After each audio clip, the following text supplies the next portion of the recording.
الحمد لله نحمده ونستعينه ونستغفره ونعوذ بالله من شرور أنفسنا ومن سيئات أعمالنا من يهده الله فلا مضل له ومن يضلله فلا هادي له أشهد أن لا إله إلا الله وحده لا شريك له وأشهد أن محمدا عبده ورسوله الذي لا نبي بعده اللهم صل وسلم على نبينا محمد خليله وشفيعه وعدل الأمانة وبلغ رسالة وناصح الأمة وكشف الله به الغمة وجاهد في الله حق جهاده حتى أتاه اليقين ودعا إلى سبيل ربه بالحكمة والموعظة الحسنة ودعا إلى سبيل ربه بالحكمة والصبر على الأذى في سبيل دعوة حتى أظهر الله به الدين وصلوات الله والسلام عليه وعلى آله وصحبه أجمعين أما بعد فإن أصدق الحديث كتاب الله وخير الحديث حديث محمد صلى الله عليه وسلم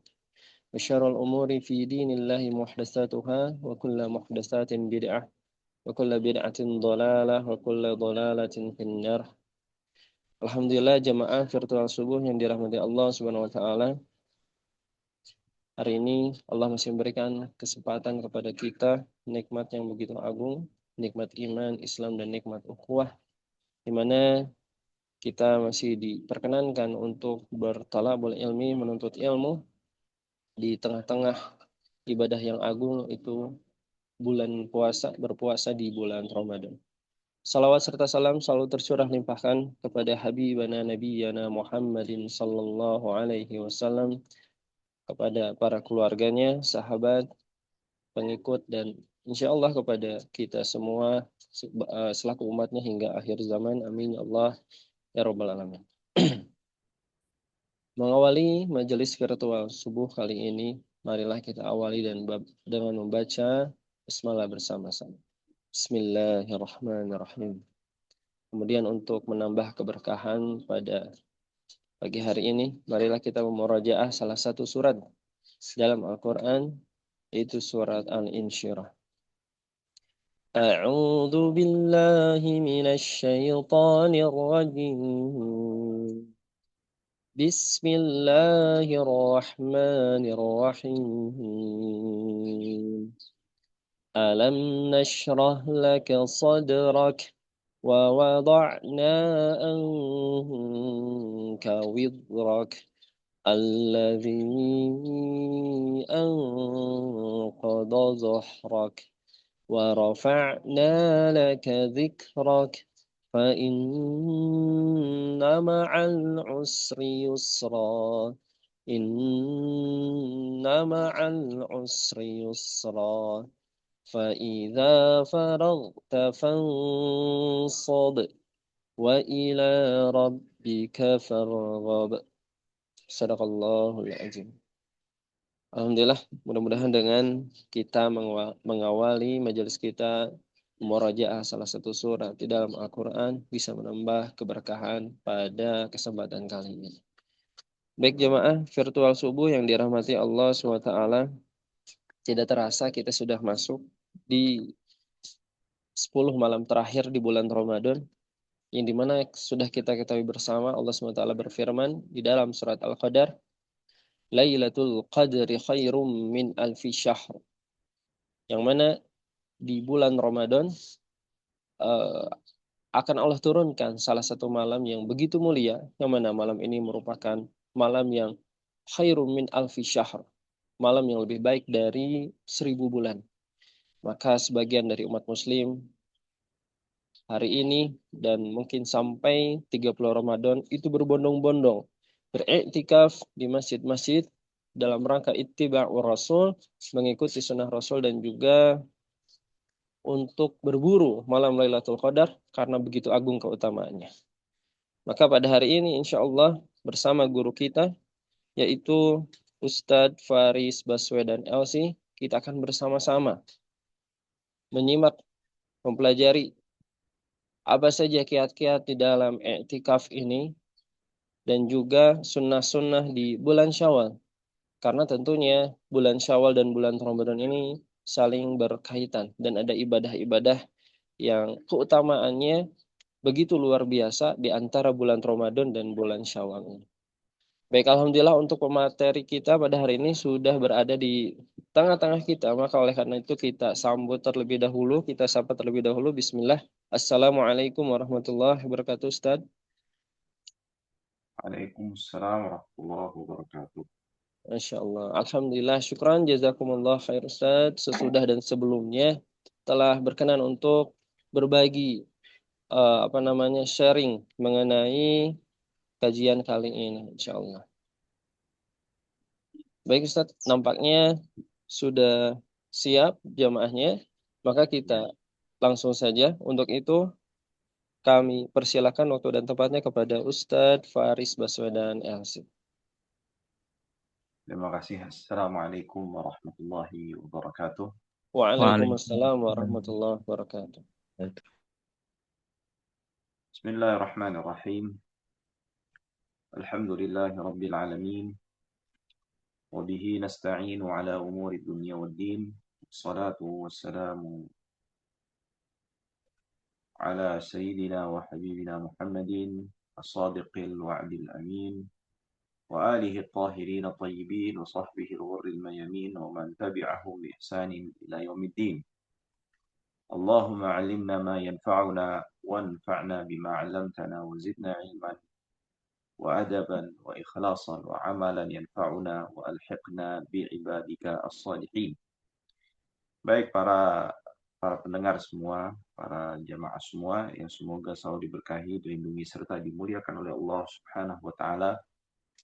Alhamdulillah, alhamdulillahirabbil alamin. Kita bersyukur kehadirat Allah Subhanahu wa taala bisa berkumpul lewat aplikasi Zoom ini untuk sama-sama kita mempelajari aturan daripada agama Allah Subhanahu wa taala dalam rangka untuk meningkatkan ibadah, kualitas daripada ketakwaan kita kepada Allah Subhanahu wa taala. Dikarenakan seseorang yang beribadah kepada Allah Tabaraka wa taala dengan dibangun di atas ilmu yang mapan, itu akan menghasilkan ibadah yang lebih berkualitas daripada seseorang yang mengerjakan ibadahnya tapi dilakukan dengan ilmu yang lebih minim. Jamaah sekalian, tadi sudah sempat disampaikan dan disinggung oleh host, ya. Kita saat ini telah berada memasuki daripada 10 hari terakhir atau berada di hari-hari terakhir di bulan Ramadan. Yang dimana dalam sebuah hadis yang dikeluarkan oleh Imam Al-Bukhari dari Sayyidah Aisyah radhiyallahu taala anha, kana an-nabiy sallallahu alaihi wasallam idza dakhala al-'ashra shadda mi'zarahu wa ahya laylahu wa ayqadha ahlahu. Nabi Muhammad sallallahu alaihi wasallam ketika beliau memasuki 10 hari terakhir daripada bulan Ramadan, ya. Maksudnya 10, walaupun di hadis ini disebutkan 10, tetapi yang dimaksudkan di sini 10 hari terakhir, beliau akan mengencangkan ikat pinggangnya. Ini sebagai bentuk ungkapan perumpamaan akan meningkatnya semangat Nabi Muhammad SAW dalam menjalankan berbagai macam bentuk ketaatan ibadah yang dilakukan di waktu-waktu tersebut. Wa ahya lailahu, dan beliau akan menghidupkan, ya, malamnya. Artinya beliau akan lebih meningkatkan ibadahnya di waktu malamnya. Wa ayqadha ahlahu, dan beliau akan mengikut sertakan dan mengajak keluarganya untuk menghidupkan malam-malam di 10 hari terakhir di bulan Ramadan. Mengapa beliau melakukan hal tersebut? Dikarenakan potensi seseorang mendapatkan 10 hari di 10 hari terakhir itu adalah terdapat malam Lailatul Qadar. Hal ini sebagaimana yang disampaikan oleh Nabi Muhammad SAW juga dalam hadis yang dikeluarkan Imam Muslim, iltamisuha fil ashril awakhir. Carilah malam Qadar tersebut di 10 hari terakhir. Fa in dha'ufa ahadukum aw ajaz, jika seseorang merasa letih atau payah, capek, ya, fala yaghlibanna 'ala as-sab'il bawaqi, maka jangan sampai ia terlewatkan, ya, dikalahkan di 7 hari yang tersisa, ya. Nah, dari hadis ini kita lebih mengetahui lagi akan keutamaan 7 hari terakhir daripada bulan Ramadan. Nah, biasa yang dilakukan oleh Nabi Muhammad SAW ketika memasuki 10 hari terakhir di bulan Ramadan itu melakukan i'tikaf. Yang dimana i'tikaf secara bahasa maknanya adalah al-iqamatu ala syai' wal mulazamatu lah. Maknanya adalah berdiam diri di satu tempat dan senantiasa berada di dalamnya. Ya, artinya bukan hanya sekedar berada memasuki suatu tempat, mendiami suatu tempat, tapi juga mendiaminya. Adapun di dalam syariat maknanya adalah al-lubthu. Ya, walaupun secara sebelum situ i'tikaf itu jadi konsepnya lebih umum, selama menempati satu tempat dan mendiaminya, maka dia dikatakan sebagai orang yang melakukan i'tikaf dari sisi bahasa. Baik dari dia melakukannya di rumah, di ruangan kelas atau di kantor, ya, di ruangan kantor, itu dia dikatakan sebagai orang i'tikaf dari sudut pandang bahasa. Adapun dari sisi syariat, al-lubthu fil masjidi, berdiam diri secara spesifik lebih dikhususkan lagi yang berada di dalam masjid, ya. Biniyatin makhsusah, dengan niat yang khusus, ya. Jadi artinya seseorang yang memasuki dan berdiam diri di dalam masjid itu tidak akan, atau tidak semua yang melakukannya itu dihitung dan dikategorikan orang yang melakukan i'tikaf, tapi diharuskan untuk apa? Untuk menghadirkan niat agar berdiam dirinya orang tersebut dikategorikan, dihitung, dianggap sebagai ibadah i'tikaf. Dalil daripada landasan ibadah ini, ya, ibadah i'tikaf ini hakikatnya adalah ibadah qadimah atau syariah qadimah. Syariat yang sudah dijalankan dan dilakukan oleh umat-umat terdahulu sebelum umat Nabi Muhammad sallallahu alaihi wasallam.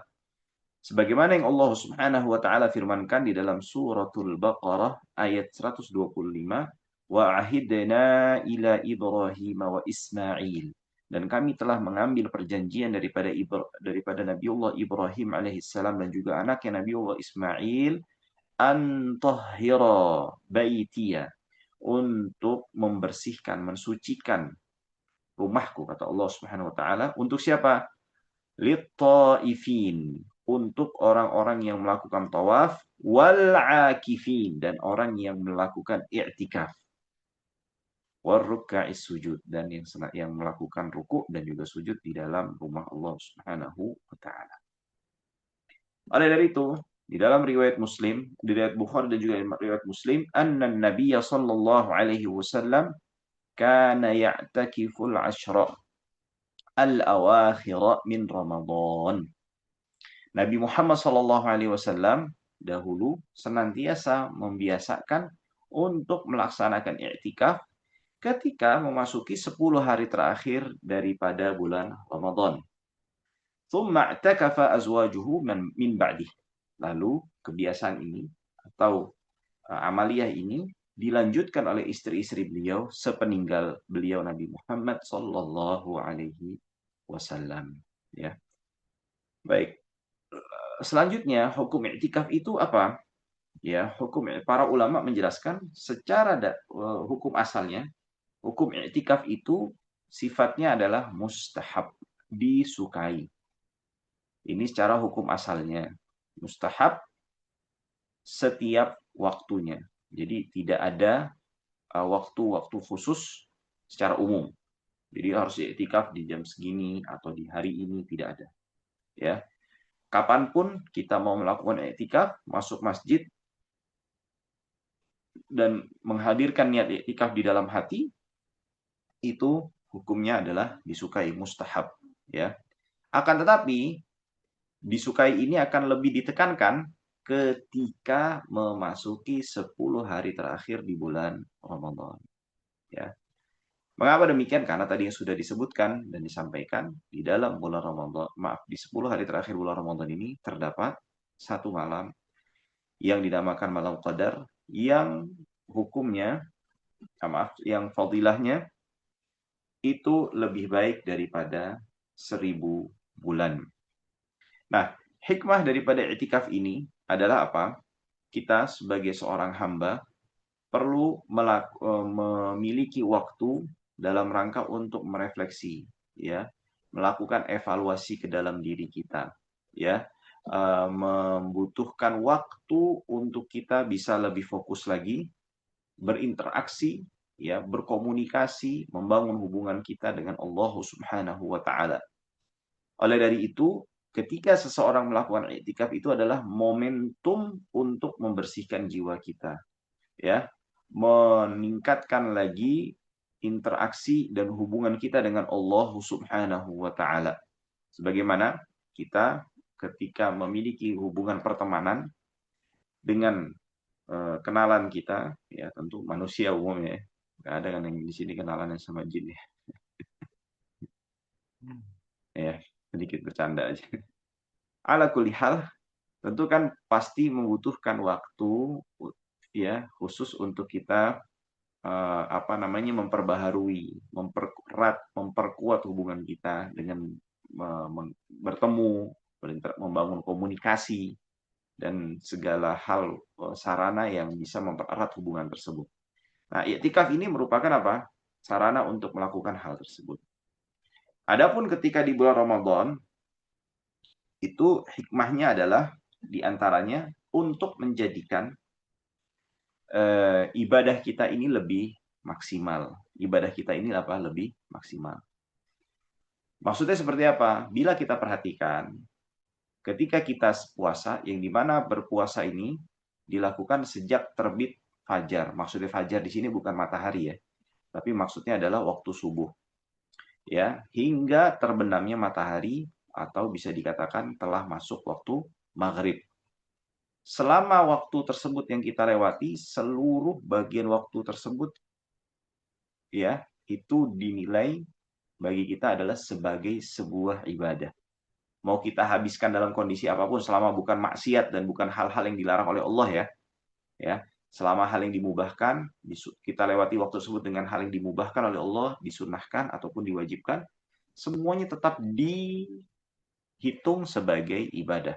Mau kita sambil tidur, mau kita sambil jalan, mau kita sambil keliling kemana, entahlah, ya. Selama itu bukan dikategorikan hal yang dimakruhkan atau yang diharamkan, kita tetap akan dinilai sebagai orang yang melakukan ibadah. Jadi ini bentuk keistimewaan orang yang berpuasa, ya. Jadi kita pun nggak berzikir seandainya, diam mulut kita nggak ngapa-ngapain. Bahkan sampai tidur pun kita tetap dinilai sebagai ibadah, karena kita dalam kondisi berpuasa. Adapun ketika kita nanti memasuki waktu malam, ya, setelah kita berbuka, maka tidak semua waktu yang kita lewati itu dinilai sebagai ibadah, ya. Barulah waktu yang kita isi daripada waktu malam tersebutlah, bila diisi dengan ibadah baru dinilai sebagai ibadah. Bila tidak kita isi dengan ibadah, maka atau kita biarkan kosong tanpa kita isi dengan apapun, tidak akan dinilai ibadah oleh Allah Subhanahu wa Ta'ala. Berbeda halnya ketika ia mengisinya dengan beriktikaf kepada Allah Subhanahu wa Ta'ala, maka kondisinya memiliki kemiripan dan kesamaan ketika ia berpuasa di siang hari. Selama dia masih berada di dalam masjid, itulah dia dikategorikan, dihitung sebagai orang yang tetap melakukan ibadah kepada Allah Subhanahu wa Ta'ala, sehingga 24 jam dari setiap hari yang ia lalui di 10 hari terakhir tersebut, semua waktu yang ia lalui itu bernilai ibadah di sisi Allah Subhanahu wa Ta'ala. Baik. Nah, selanjutnya jamaah sekalian, ya, syarat i'tikaf, ya, seseorang itu dikategorikan melakukan i'tikaf itu harus ada syaratnya, ya.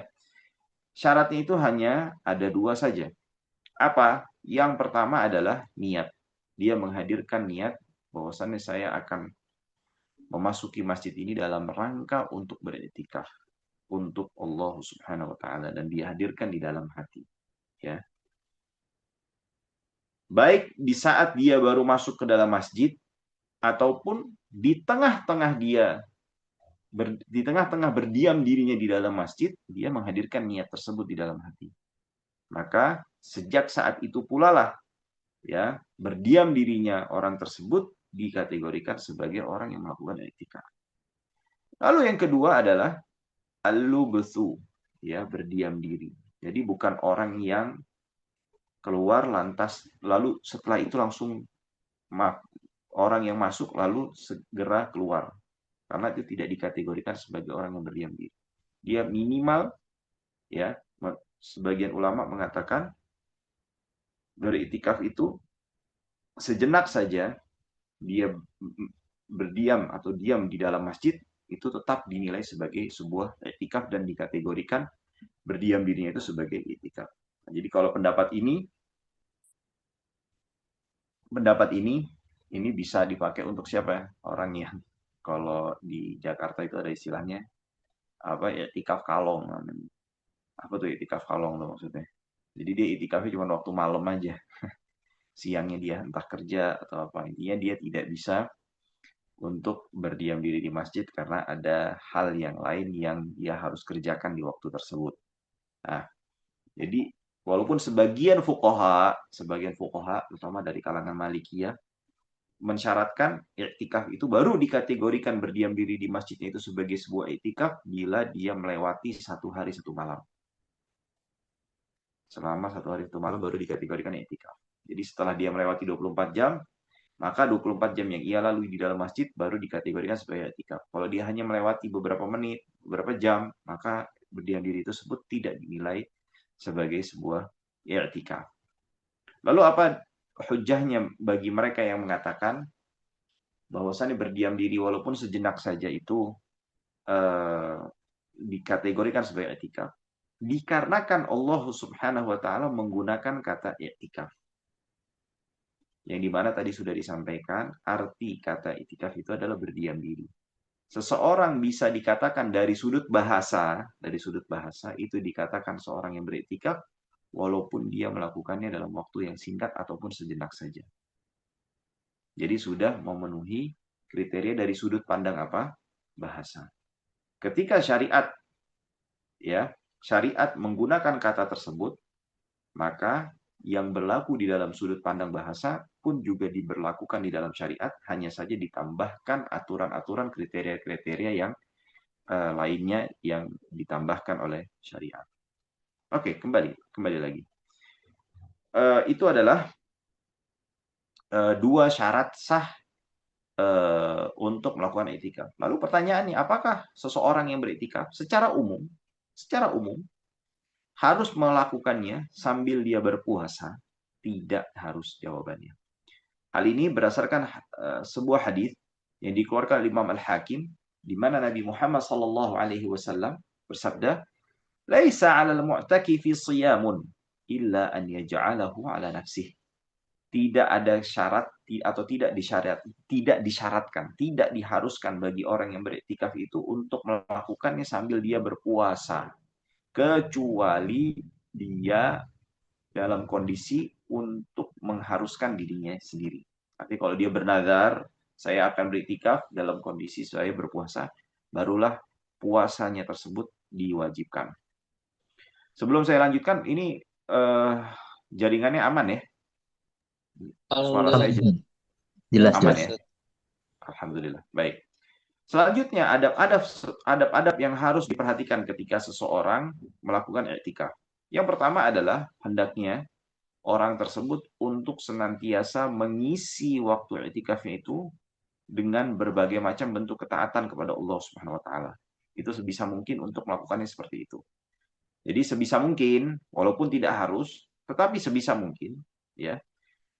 Dia jangan sampai ngobrol-ngobrol yang kosong lah, maksudnya ngobrol-ngobrol yang nggak ada faedahnya, atau ngobrol-ngobrol yang sifatnya ya tidak bernilai sebuah ibadah, tidak bernilai pahala. Jadi cuma sekedar ngobrol-ngobrol bercanda, ketawa ketiwi, ya ngakak ngikik gitu ya. Tapi sebisa mungkin, kalaupun ngobrol, isi yang ngobrolnya itu positif, misalnya nasihat atau memberikan pengetahuan tentang ilmu agama atau yang lain sebagainya. Ya, hendaknya dia mengisi iktikafnya tersebut dengan berbagai macam bentuk kegiatan positif yang bernilai ibadah di sisi Allah Subhanahu wa taala. Lalu di antara yang adab untuk hendaknya dilakukan ketika beriktikaf adalah sebisa mungkin untuk apa? Untuk melakukannya dalam kondisi dia berpuasa. Ya, maksudnya bukan berpuasa di malam hari ya. Tapi maksudnya di siang harinya ketika dia bisa beriktikaf di siang hari, menjalankan iktikaf tersebut sambil dia berpuasa. Lalu yang ketiga adalah di antara adabnya ketika dia beriktikaf, hendaknya dia beriktikafnya itu sebisa mungkin untuk berada di masjid jami'. Apa itu masjid jami'? Masjid jami' itu adalah apa? Masjid yang diselenggarakan di dalamnya sholat Jumat. Jadi di negeri kita ini pembagian masjidnya itu agak berbeda, ya. Kalau kita kan tempat sholat yang juga diselenggarakan sholat Jumat itu dinamakan masjid aja, bilangnya masjid kan. Tapi kalau misalnya tempat sholat, ya, di tempat yang digunakan masyarakat itu bangunan dan tempat yang digunakan oleh masyarakat itu sebagai tempat sholat mereka, tapi tidak diselenggarakan sholat Jumat, itu dinamakan musola atau di sebagian tempat dinamakan langgar, ya. Nah, tetapi biasanya di ibarahnya para fuqaha, ungkapannya para fuqaha, para ulama, dua-duanya disebut sebagai masjid. Hanya saja yang diselenggarakan di dalamnya sholat Jumat itu dinamakan sebagai apa? Sebagai masjid jami'. Baik. Ini yang ketiga. Lalu yang keempat adalah hendaknya seseorang yang beriktikaf itu kalau bicara jangan bicara kecuali hal-hal yang baik. Jangan sampai mengumpat, jangan sampai ghibah, jangan sampai namimah atau bicara hal-hal kosong yang tidak berfaedah. Ini adalah 4 adab yang hendaknya untuk dijaga selama dia melakukan iktikaf. Lalu ada beberapa hal-hal yang hendaknya dijauhi. Ya, makruh untuk dia lakukan selama dia beriktikaf. Yang pertama adalah melakukan hijamah, ya, berbekam, wal fast atau fasdu. Ini hendaknya dihindari, ya. Lalu yang kedua adalah hendaknya seseorang kalau memang misalnya dia punya profesi yang bisa dia kerjakan profesinya tersebut tanpa terikat pada satu tempat. Kalau bahasa orang sekarang tuh kerjanya remote misalnya gitu. Ya. Hendaknya sebisa mungkin untuk dia tidak mengerjakan pekerjaan yang sifatnya keduniaan itu di mana? Di masjid. Ya. Nah, ini adalah ini sifatnya apa? Makruh, hanya sekedar dimakruhkan. Karena kenapa? Kita di itikaf itu tujuannya apa sih? Untuk meningkatkan, ya, menebalkan, menguatkan interaksi kita dengan Allah Subhanahu wa taala. Sedangkan kita ngerjain pekerjaan kita itu seperti apa? Ya ibarat kita kan mau menuju akhirat, tapi kok kita malah mikirnya fokusnya ke dunia. Nah, itu kayak semacam ada seperti kontradiksi seperti itu. Semacam ada seperti itu. Baik. Lalu yang pembahasan yang terakhir, ya, adalah hal-hal yang bisa membatalkan iktikaf. Ya. Yang pertama adalah maaf orang yang melakukan hubungan intim. Ya. Baik dengan diakhiri dengan adanya ejakulasi ataupun tidak, ketika ia melakukan hubungan intim, maka iktikafnya batal dan tidak sah. Hal ini berdasarkan firman Allah Subhanahu wa taala dalam suratul Baqarah ayat 187, "Wala tubashiruhunna wa antum aakifuna fil masajid." Janganlah kalian menggauli istri-istri kalian dan sedangkan kalian sedang melakukan iktikaf di dalam masjid. Lalu yang kedua adalah orang yang murtad. Jadi ketika seseorang murtad keluar dari Islam, maka di tengah-tengah iktikafnya, maka iktikafnya batal. Begitu juga orang yang mabuk dan juga mengalami gangguan jiwa. Yang terakhir adalah orang atau perempuan yang mengalami haid maupun juga nifas. Karena kenapa? Kondisi perempuan yang sedang dalam kondisi haid ataupun nifas itu tidak diperkenankan dan tidak diperbolehkan untuk berdiam diri di dalam masjid, ya. Nah, jadi masa dia tidak nggak boleh masjid, tapi dia mau ibadah di dalam masjid. Nah, itu dua hal yang berlawanan sehingga para fuqaha mengkategorikan apa namanya itu tidak itu sebagai bentuk kondisi yang menjadikan iktikafnya batal. Ini sekelumit tentang hukum iktikaf. Nah, kita bicaranya apa? Bicaranya mengenai amalan 10 hari terakhir dan Syawal ya. Betul kan? Ya, baik berarti dilanjutin dengan hukum yang lain nih berarti atau kita cukupkan iktikaf aja? Hah? Apabila melihat dari tema, Ustaz, ada Oke. lanjutannya ke apa namanya sunnah-sunnah di bulan Syawal gitu. Oke. Baik. Kita akan membahas apa namanya? Yang selanjutnya adalah sholat hari raya. Ya. Pertama, bila seseorang telah mendengar dan mengetahui bahwasannya keesokan harinya adalah 1 Syawal, maka yang disunahkan pertama kali adalah dia bertakbir. Ya, dia mengumandangkan takbir. Takbir ini dikumandangkan oleh setiap kaum muslimin, laki-laki, perempuan, ya anak kecil, ya orang dewasa ataupun orang yang atau anak-anak yang masih kecil. Dan juga disunahkan dilakukan baik sendiri-sendiri maupun secara berjamaah. Sendiri-sendiri maupun berjamaah. Hal ini berdasarkan firman Allah Subhanahu wa taala, "Walitukabbiru 'ala ma hadakum." Ya, agar kalian untuk bertakbir, mengagungkan, membesarkan nama Allah Subhanahu wa taala atas hidayah yang telah diberikan kepada kalian semua. Allah Subhanahu wa taala tidak membatasi kaifiatnya, apakah sendiri-sendiri ataupun berjamaah. Enggak. Jadi, selama tidak ada pembatasan dari Allah Subhanahu wa taala, maka kita tidak boleh membatasinya, ya. Jadi jangan bilang nggak boleh kalau berjamaah, kalau harus sendiri-sendiri, nggak boleh. Allah nggak membatasi, kita jangan yang membatasi. Ya, ditambah lagi juga ini amaliyah para salaf. Amaliyah para salaf pun juga menunjukkan akan hal demikian. Sebagaimana sebuah riwayat yang dibawakan oleh Al-Imamul Bukhari, di mana Ibnu Umar ketika berada di Mina, beliau mengumandangkan takbir di dalam kemahnya setiap selesai sholatnya. Seketika itu juga para sahabat dan para salaf yang lainnya dari kalangan tabi'in ketika mendengar takbirnya sahabat Abdullah bin Umar, mereka ikut serta bertakbir bersama sahabat Abdullah ibnu Umar. Ya, bertakbir bersama. Jadi artinya sebagian sahabat pun ada yang melakukan takbir secara berjamaah. Hanya saja di dalam Idul Fitri, sebelum ke situ, takbir itu ada 2 jenisnya. Ada takbir muqayyad dan takbir mutlak. Apa itu maksudnya?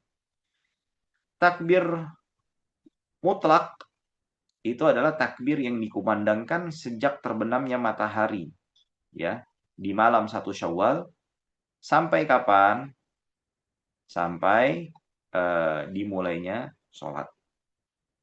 Jadi kalau datang ke tempat sholat itu jangan diem, jangan jaim, takbir, ya sampai imamnya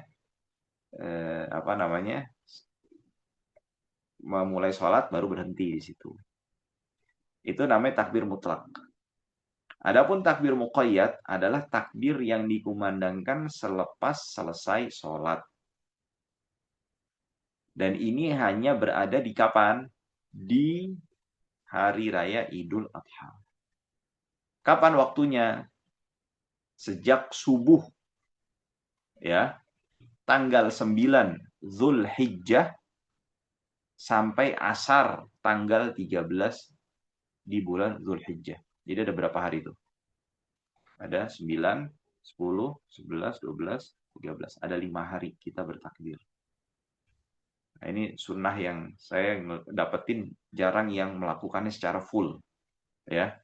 Jadi dari tanggal 9, satu hari sebelum Hari Raya Idul Adha, subuhnya itu sudah Allahu Akbar, Allahu Akbar. Itu selepas selesai sholat.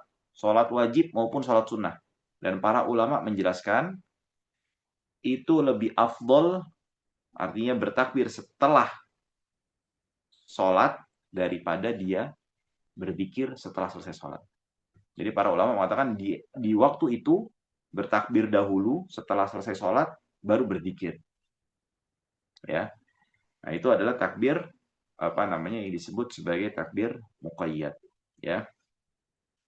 Oke, kembali lagi, dasar pelaksanaan atau dalil dasar pelaksanaan sholat Idul Fitri ataupun Idul Adha adalah firman Allah Subhanahu wa taala, "Fasholli li rabbika wanhar."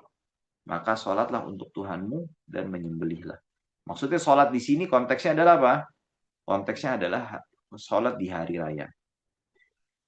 Dan juga dalam sebuah hadis yang dikeluarkan Imam Bukhari juga Muslim dari jalan sahabat Abu Sa'id Al-Khudri, qala kana Rasulullah sallallahu alaihi wasallam yakhruju yaumal fitri wal adha ila al-musalla. Rasulullah sallallahu alaihi wasallam keluar pada hari raya Idul Fitri dan hari raya Idul Adha ke musalla. Musalla di sini maksudnya bukan musalla yang kita pahami ya. Di era Rasulullah itu maksudnya adalah lapangan. Fa'awalu syai'in yabda'u bihi as-shalah. Rasulullah yang pertama kali dilakukan adalah melaksanakan sholat. Tsumma yansarifu, lalu beliau ketika selesai, fayakunu muqabilan nas, lalu beliau menghadap seluruh sahabat. Wa nasu julusun ala sufufihim, dan orang-orang duduk ada di saf-saf mereka. Faya'idhuhum wa ya'muruhum, lalu beliau memberikan mau'idhah, nasihat. Ya, artinya di sini Rasulullah berkhutbah kapan? Setelah beliau melaksanakan sholat. Nah, hukum sholat id ini hukumnya adalah sunnah mu'akkadah. Sebelum saya lanjutkan, saya mau izin, bisa nggak? Mungkin 2-3 menit. Ya, saya mau ke toilet sebentar. طيب تفضل أستاذ. Minta maaf ya sebentar.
Ya mas sekalian, sambil nunggu Ustadz informasi, insya Allah untuk kajian virtual di bulan Ramadan mungkin ini terakhir, nanti kita akan kembali di bulan Syawal, kemungkinan besar setelah Haflatul Id.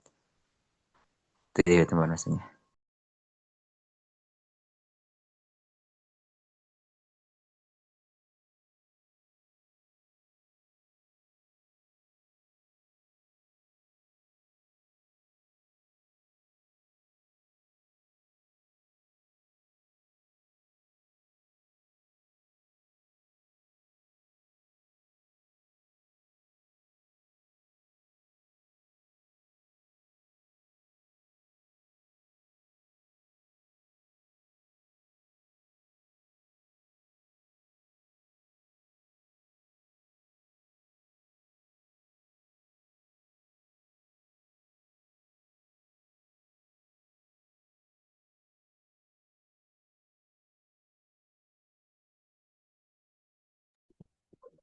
Ya, maaf.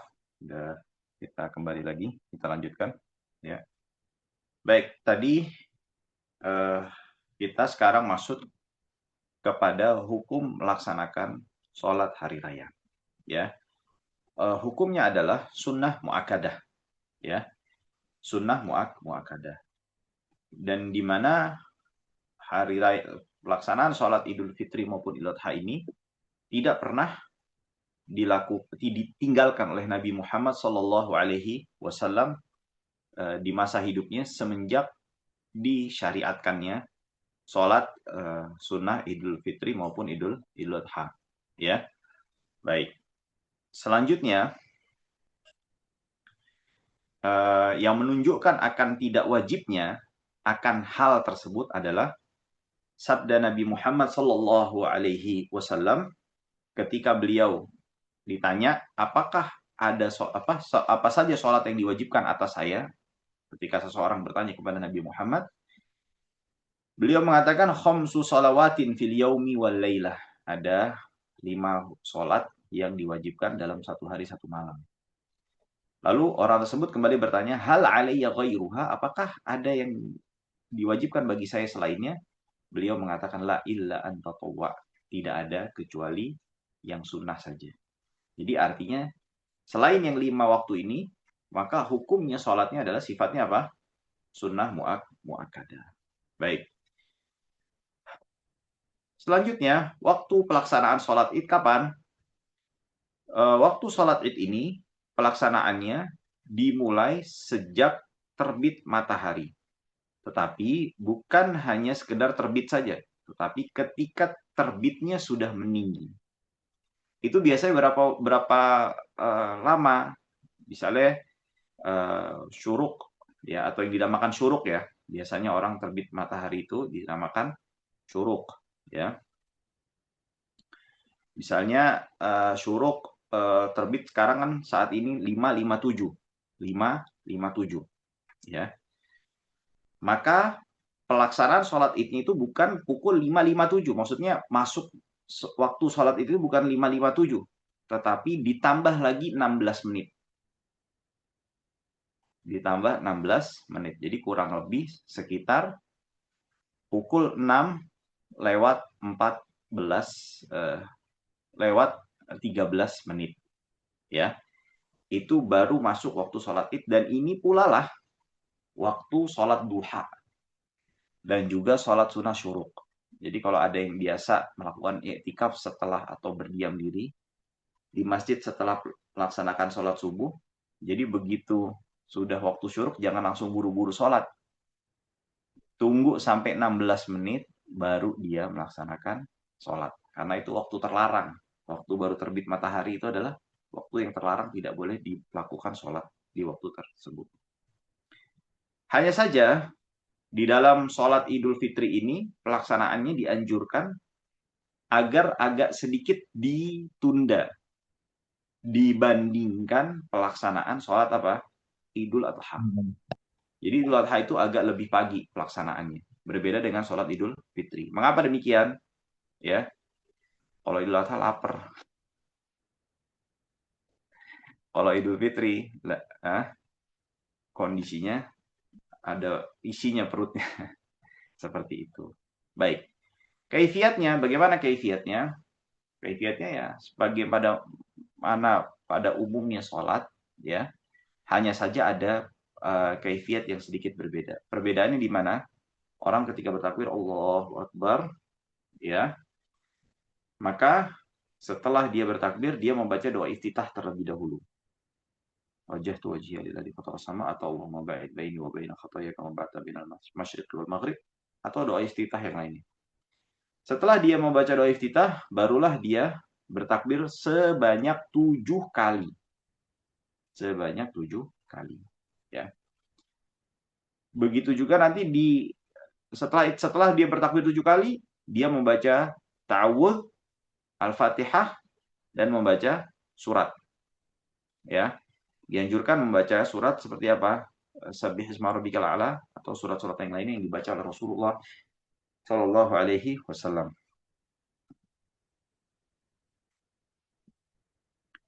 Setelah itu dia ruku, i'tidal, sujud sebagaimana pada umumnya sholat. Setelah dia bangkit dari rakaat yang pertama, dia bertakbir untuk bangkit ke rakaat kedua. Setelah itu dia takbir 5 kali takbir. 5 kali takbir, ya. Jadi totalnya itu di rakaat pertama ada 9 takbir. 9 takbir itu apa itu, Ustaz? Takbir pembukaan, takbiratul ihram, 7 takbir tambahan, dan takbir untuk ruku ketika berdiri di rakaat pertama. Di rakaat kedua, total takbirnya ada berapa? Ada 7. Takbir bangkit dari rakaat pertama, 5 takbir tambahan, dan selanjutnya adalah takbir untuk ruku. Ya. Itu dinamakan takbir zaidah.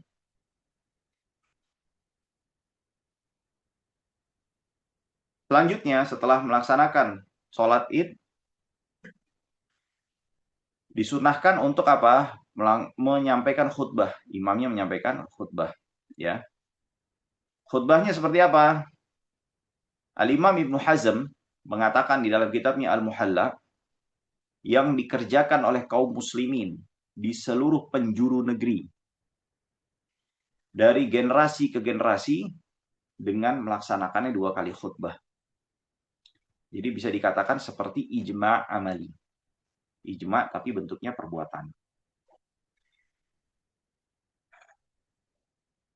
Dan perbedaannya ketika sholat Idul Fitri ataupun Idul Adha, khutbahnya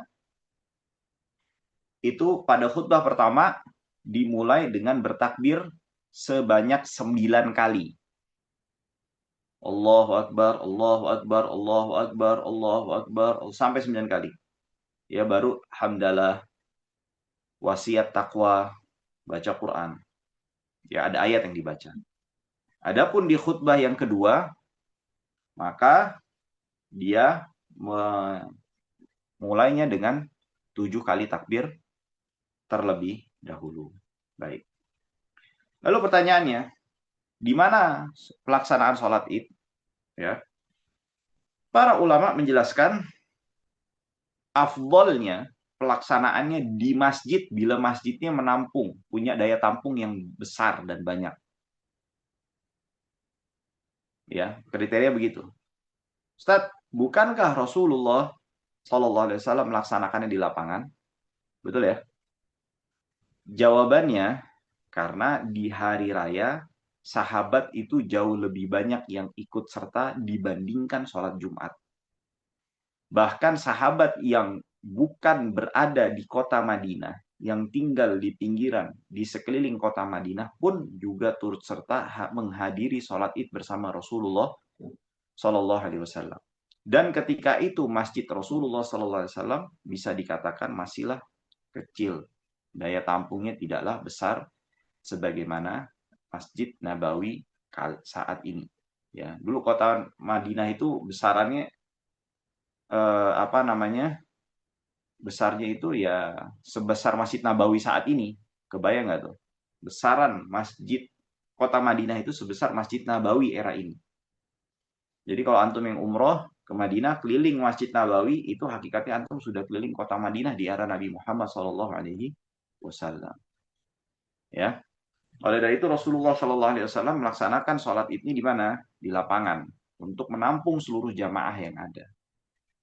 Nah, berbeda dengan kaum muslimin yang ada di kota Mekah ketika Fathu Mekah. Karena Masjidil Haram jauh lebih besar dan lebih luas, lebih lapang. Mereka semua mengerjakan sholat idnya di mana? Bukan di lapangan, di masjid. Itu yang dijelaskan oleh para ulama berdasarkan riwayat-riwayat yang sampai kepada mereka. Ya, baik, itu hukum yang berkaitan tentang masalah sholat Idul Fitri. Nah, kalau bicara Syawal, ya, ada masalah pembahasan zakat fitrah.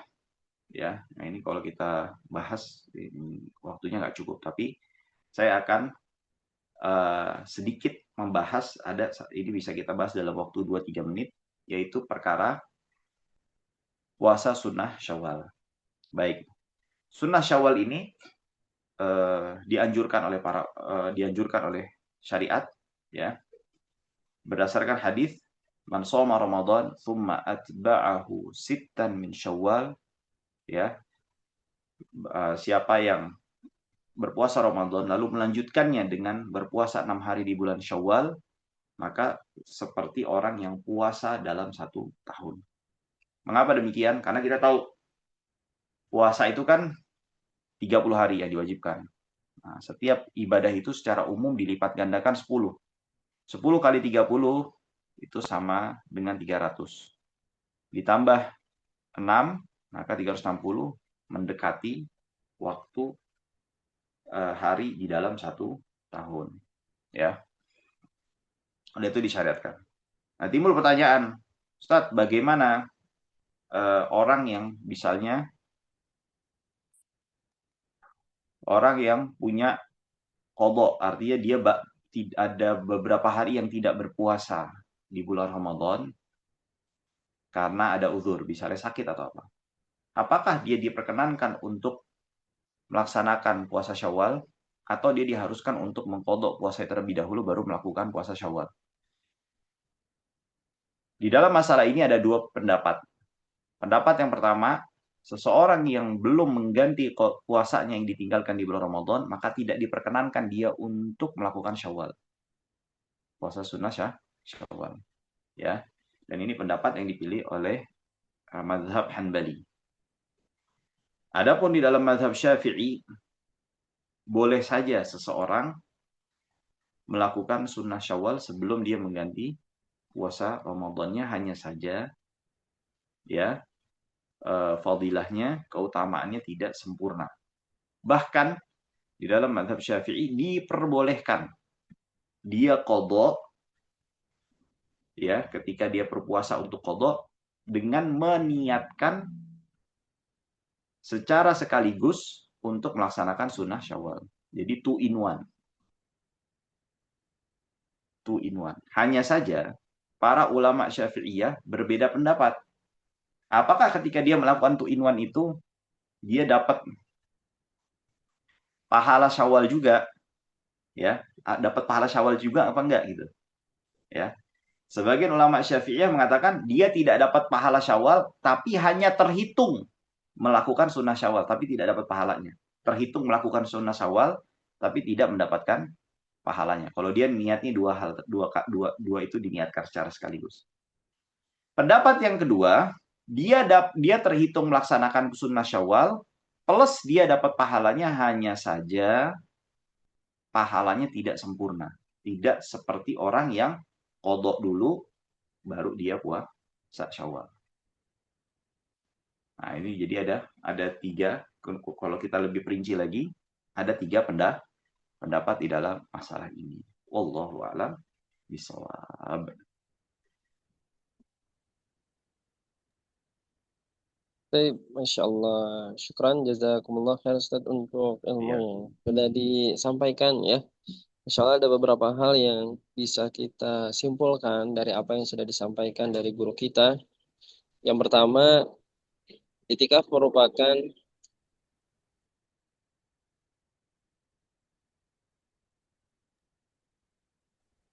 Jadi itikaf merupakan ibadah yang sudah dilakukan oleh umat-umat terdahulu sebetulnya, ya. Sejak Nabi Ibrahim itu sudah mulai dilakukan ibadah itikaf ini, dan merupakan sarana untuk membersihkan jiwa dan juga menguatkan momen untuk menguatkan interaksi dengan Allah SWT.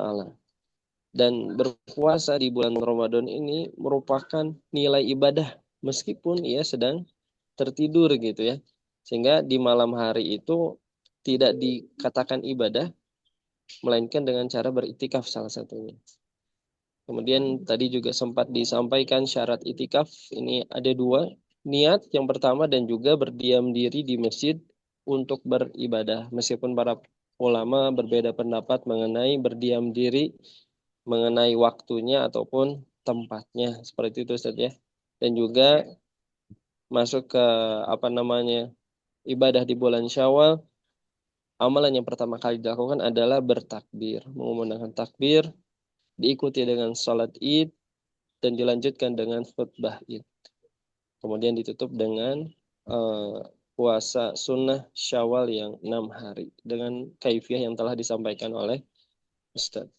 Tapi alhamdulillah jamaah virtual subuh yang dirahmati Allah SWT, kita masuk sesi pertanyaannya, dan di sini sudah masuk Ustaz Ya. beberapa pertanyaan. Yang pertama, di Indonesia ini sudah menjadi kebiasaan ketika selesai sholat Id kita bersalam-salaman, saling memaafkan. Apakah ini bisa dikatakan kebiasaan yang baik dan diperbolehkan? Bahkan di kampung-kampung diadakan makan bersama. Ya, baik. Baik. Tentu tidak diragukan, hal itu diperbolehkan dan merupakan kebiasaan yang baik. Dasarnya apa? Kita mengetahui dalam beberapa hadis disebutkan bahwasannya sebab di antara tertundanya datangnya ampunan Allah Subhanahu wa taala dikarenakan adanya perselisihan antara kita dengan orang lain. Nah, kita tahu di antara tujuan utama kita melakukan ibadah di bulan Ramadan itu adalah apa? Sedang memanggil ampunannya Allah Subhanahu wa taala. Nah, jadi kita bermaaf-maafan ini tujuannya apa? Jangan sampai kita sudah melakukan amalan-amalan yang mengundang ampunannya Allah, justru terhalangi dengan adanya apa? Bisa jadi kita secara sengaja maupun tidak sengaja, sadar maupun tidak sadar, kita menyakiti orang lain. Sehingga menimbulkan adanya perselisihan antara kita dengan sesama kaum muslimin. Maka para ulama atau masyarakat kita membiasakan kebiasaan tersebut dalam rangka untuk apa? Menyempurnakan, bisa dikatakan sebagai bentuk ikhtiar memastikan bahwasannya jangan sampai ada kondisi-kondisi yang menjadikan kita tertunda daripada mendapatkan ampunannya Allah Subhanahu wa taala. Baik. Itu Allah.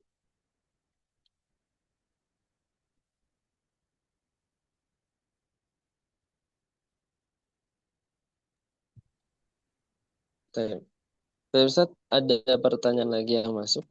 Ini Ustaz izin bertanya, jika seorang wanita bertugas menjadi panitia iktikaf, misal mengurusi konsumsi jamaah iktikaf, kemudian qadarullah ia haid, apakah masih boleh berada di sekitar masjid atau tidak? Syukran. Ya. Boleh, tapi pada bagian halaman atau tempat parkir kayak gitu. Adapun pelataran, ya seperti bangunan yang melekat di sekitar masjid, pinggiran itu, ya kan kita tahu apa ya, selasar ya disebutnya, orang nyebutnya ya. Nah, itu tidak diperbolehkan. Apalagi bagian inti di dalam masjidnya itu pun juga tidak diperkenankan. Ya. Wallahu a'lam bishawab.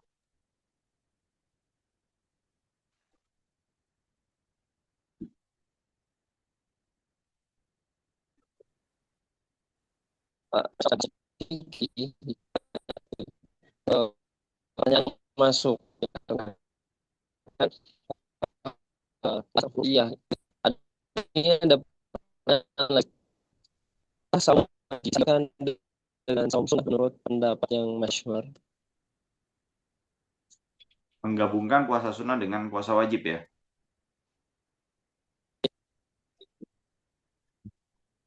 Ya, misalnya seperti qadha puasa Ramadan dengan sunnah puasa Senin dan juga puasa hari Kamis. Awal. Diperbolehkan. Ya, diperbolehkan. Tetapi kembali lagi secara kesempurnaan pahalanya tentu tidak sama dengan menjalankan puasanya secara terpisah. Allah alam bisawab. Baik, kita barangkali hanya di sambil dipersilakan kepada jamaah barangkali ada pertanyaan. Ya. Ada Ustaz. Boleh Silakan Ustaz. langsung. Ya. Jazakallah Ustaz atas ilmunya. Yang jadi Iya. pertanyaan yang pertama terkait dengan khutbah Idul Fitri yang bertepatan dengan hari Jumat. Apakah berkewajiban untuk sholat Jumat? Itu satu. Yang kedua terkait tadi dengan khutbah Id itu Idul Fitri, apakah boleh satu khutbah gitu ya? Jadi tidak ada dua kali khutbah. Seperti apa Ustaz? Ya. Ya. Syukran. Untuk masalah ketika hari raya bertepatan dengan hari Jumat, apakah diperbolehkan bagi orang yang melakukan sholat hari raya untuk tidak melaksanakan sholat Jumat? Di sini ada perbedaan pendapat di antara para ulama. Di dalam mazhab Hanbali, di dalam mazhab Hanbali, para ulama Hanbali itu berpendapat bolehnya bagi seseorang yang melaksanakan sholat hari raya untuk ketika bertepatan dengan hari Jumat untuk tidak melaksanakan sholat Jumat. Adapun jumhur ulama dari kalangan Hanafiyah, Malikiyah, Syafi'iyah mengatakan tetap wajib selama tidak ada uzur. Ya, misalnya dia sakit atau apa gitu. Itu lain lagi kondisinya. Kita bicara tidak ada uzur di konteksnya.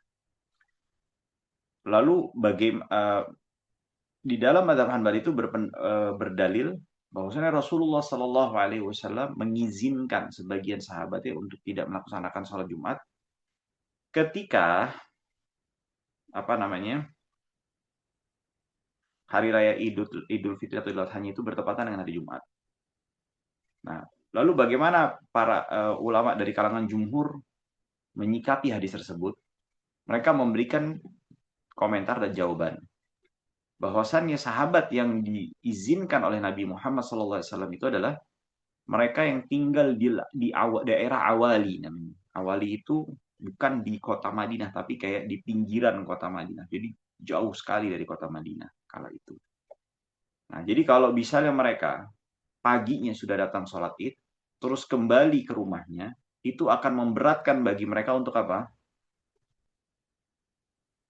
Datang kembali ke kota Madinah untuk melaksanakan sholat Jumat. Yang dimana kala itu, sholat Jumat tidak dilakukan di setiap kota, melainkan di satu tempat saja.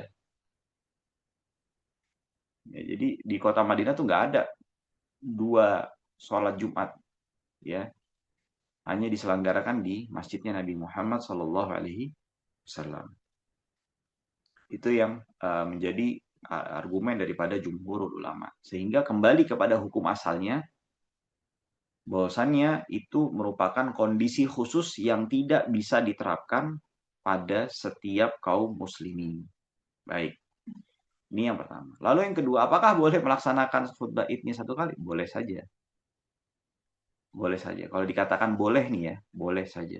Tetapi mana yang lebih afdol? Mana yang lebih afdol? Yang lebih afdol tentu melaksanakannya dengan 2 kali khutbah. Selama, dengan catatan, selama misalnya kita menjadi khotib di tempat yang tidak terbiasa melaksanakan khutbah idnya sebanyak 2 kali khutbah. Kalau kita melaksanakannya dengan 2 kali khutbah, akhirnya bisa bikin, gaduh misalnya gitu. Ya, atau jadi bikin jamaah tanda tanya, bertanya-tanya. Nah, barulah seperti itu, kondisi seperti itu, meninggalkan yang lebih disunahkan itu lebih afdol. Sekali lagi, meninggalkan yang lebih disunahkan itu lebih afdol. Ya. Ya, Ustaz. Jadi kondisinya dalam kedua kondisi ya. Maaf, ada kondisi pertama itu melaksanakan 2 khutbah itu lebih afdol. Melaksanakan satu khutbah diperbolehkan, hanya saja 2 kali khutbah lebih afdol, kecuali dengan catatan selama tidak dalam kondisi kita berkhutbah di tempat yang tidak terbiasa melaksanakan khutbahnya sebanyak 2 kali. Wallahu a'lam bishawab. Tentunya Ustaz, ya jazakallah. Kalau tidak pakai kursi tandanya mungkin 1 ya. Biasanya kan duduk di antara 2 khutbah itu ada kursi gitu ya. Atau Iya. eh, Iya ya. kita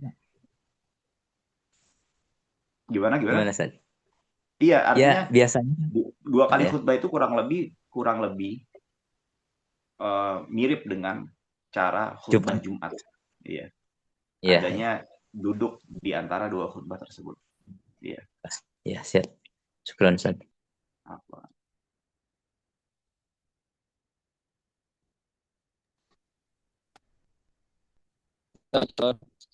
Tapi Ustaz, nampaknya tidak ada pertanyaan lagi yang muncul di itu. Mungkin kita cukupkan dulu untuk sesi pertanyaan kali ini. Oleh karena itu, eh, tidak lagi kita ada pertanyaan terakhir sampai mohon izin Ustaz, bisa untuk apa namanya doa gitu ya Maaf, sebelum ditutup. suaranya Ada tidak terdengar ya, kresek-kresek. Suaranya nggak jelas, Ustaz Andi. kalau ini sudah jelas. Kayaknya gangguan di sinyal ya. Mungkin bisa Ya, sinyal. dimatikan videonya. Oh, kalau segini aja Ustaz. Video antumnya dimatikan Ustaz Andi. Videonya. Ya, Videonya dimatikan. Video antumnya dimatikan.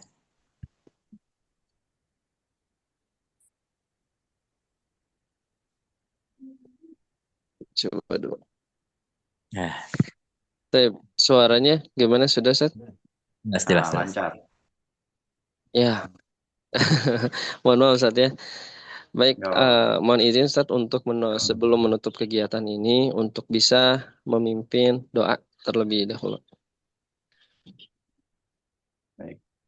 Bismillahirrahmanirrahim. Alhamdulillahi rabbil alamin. Hamdan yuwafi ni'amahu wa yukafi'u mazida. Rabbana lakal hamdu kama yanbaghi li jalali wajhikal karim wa 'azimi sultanik. Allahumma shalli wa sallim ala nabiyyina Muhammadin وعلى آله وصحبه أجمعين اللهم اغفر لنا ولوالدينا وارحمهم كما ربونا صغارا ولجميع المسلمين والمسلمات والمؤمنين والمؤمنات الأحياء منهم والأموات اللهم اجعل تجمعنا تجمعا مرحوما وتفرقنا تفرقا معصوما اللهم ارزقنا علما نافعا ورزقا طيبا وعملا متقبلا اللهم لا تحرمنا اللهم تقبل منا اللهم تقبل منا اللهم تقبل منا كل عبادتنا وتضرعنا وخشوعنا وصلاتنا وصيامنا يا رب العالمين اللهم آت نفسي اللهم آت نفسي نفوسنا تقواها وزكيها وأنت خير من زكاها وأنت وليها ومولاها ربنا آتنا في الدنيا حسنة وفي الآخرة حسنة وقنا عذاب النار وصلى الله وسلم على نبينا محمد وعلى آله وصحبه أجمعين والحمد لله رب العالمين. Kita tutup dengan kafaratul majlis. Subhanakallahumma wa bihamdik. Oh, Asyhadu an asyhadu la an la ilaha illallah. ilaha illa anta Walhamdulillahi rabbil alamin. Mohon izin, mohon maaf bila ada salah kata atau kata-kata yang kurang berkenan. Wassalamualaikum warahmatullahi wabarakatuh.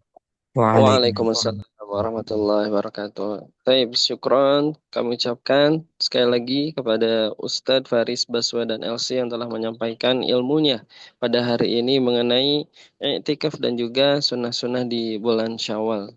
Dan kami sampaikan juga ucapan terima kasih kepada PC Al-Irsyad Al-Islamiyah Kota Bandung. Berikut juga dengan Lajnah Media dan Informasi Al-Irsyad Al-Islamiyah yang terus mendukung program kajian virtual subuh ini sehingga masih tetap terselenggara hingga hari ini. Baik, karena tadi sudah ditutup barangkali ya, kita akhiri saja dengan membaca hamdalah bersama-sama. Alhamdulillahirabbil alamin. Istighfar astaghfirullahalazim. Dan doa akhir majelis, subhanakallahumma bihamdika, asyhadu an la ilaha illa anta, astaghfiruka wa atubu ilaik. Demikian, mohon maaf apabila ada kekurangan selama memandu kegiatan virtual subuh ini. Ashkurukum. Assalamualaikum warahmatullahi wabarakatuh. Waalaikumsalam warahmatullahi wabarakatuh. Syukran Ustaz, Syukran jazakallahu jazakallah. khairan. Ya, izin ya. Assalamualaikum. Waalaikumsalam.